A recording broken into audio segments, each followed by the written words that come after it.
If you're grateful for what you have, you're going to be a pretty happy person. And a happy mind is an iron mind. I have learned the hard way that it is impossible to be grateful for things that you have in abundance. Everybody knows this. I'm stating the obvious here. Everyone talks about how if you were born a millionaire kid, you wouldn't appreciate money. It's absolutely the same with absolutely everything else. And no matter how hard you try, no matter how hard you try and check yourself and appreciate your current situation, you're never going to appreciate it if you have it in abundance. The easiest way to be grateful for your life and appreciate things is to self-censor. Now, this takes self-control. I'm going to tell you something. By reducing your time spent or money spent or energy spent on the things you like, not only do you become a more productive worker and you get more stuff done, but two, you appreciate those things more and you end up genuinely happier. So I'll give you some examples. It's a sunny day today.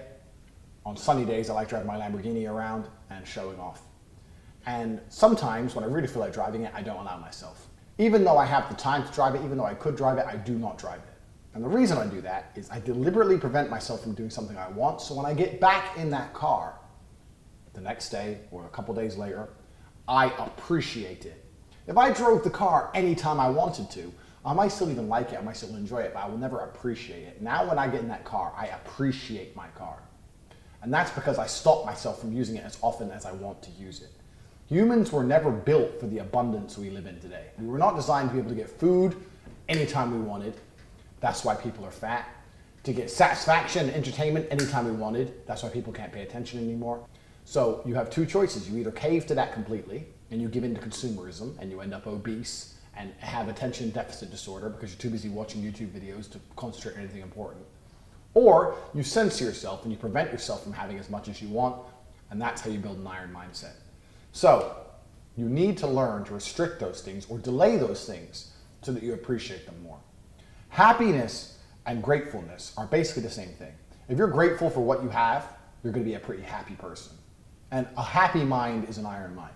The idea of being a robot and being, I've got an iron mind, nothing affects me, that's not a good life. A good life is a happy person who, when the struggles of life come, they can just glide over the bumps. That's the kind of person you want to be. And you're going to do that by making yourself more grateful, and you make yourself more grateful through scarcity. So across the next couple of days, here's what I want you to do. I want you to choose each day if you're going to allow yourself to eat or to drink. You have to make a choice. Because these are things you do every day. You eat some food, you drink some water, and you don't care about it. And you're not grateful for either one. So each day you're going to wake up and you're going to decide, I'm either going to drink whatever I want today, coffee, water, orange juice, smoothie, whatever, or I'm going to eat whatever I want today, and I'm going to be thirsty. At the end of either one of those days, you're going to be pissed off you made the choice you made, and you would wish you made the other one. And you'd be grateful for all the times you've had a meal with a nice cold glass of water with it, or all the times you had a cold glass of water with a nice meal with it. The idea being is you need to learn how to remember that feeling. Now, I know this sounds stupid, but feelings can be remembered. If you listen to a sad song, or if you think about a sad event, the feeling comes back. You remember the feeling.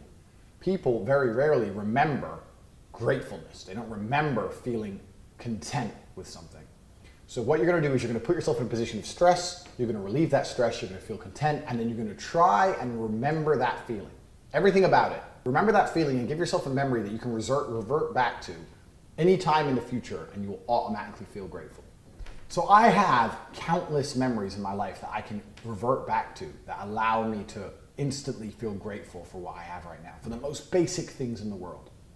Now, this isn't going to work if you don't put yourself in a situation of extreme stress. If you're thirsty for 30 minutes, then have a glass of water, you're not going to be happy enough to be able to hack your brain to truly remember that feeling.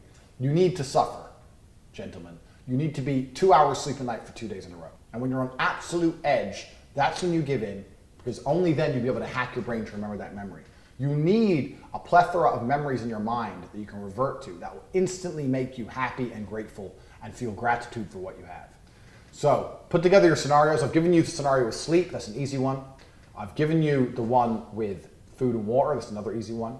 In general, this is a good habit to learn, to restrict yourself from doing the things you really want to do, because you're going to appreciate them more, and you're also going to be financially and probably healthier. So you should also look at what you're doing with your spare time in general and reduce it. Next time you want to do something, next time you want to watch a YouTube video or you want to do something stupid, go, no, I'm not going to do that today, I'm going to do it tomorrow. Make yourself wait, because you'll appreciate it more when you do it. And I want you to put yourself in a situation of extreme stress. Gentlemen, it has to be extreme. When you lay in bed after being that tired for that long, and you feel completely just, you don't give a shit about anything else, you're so happy to just be in bed. Remember that feeling, because that's a memory you're going to be able to go back to anytime.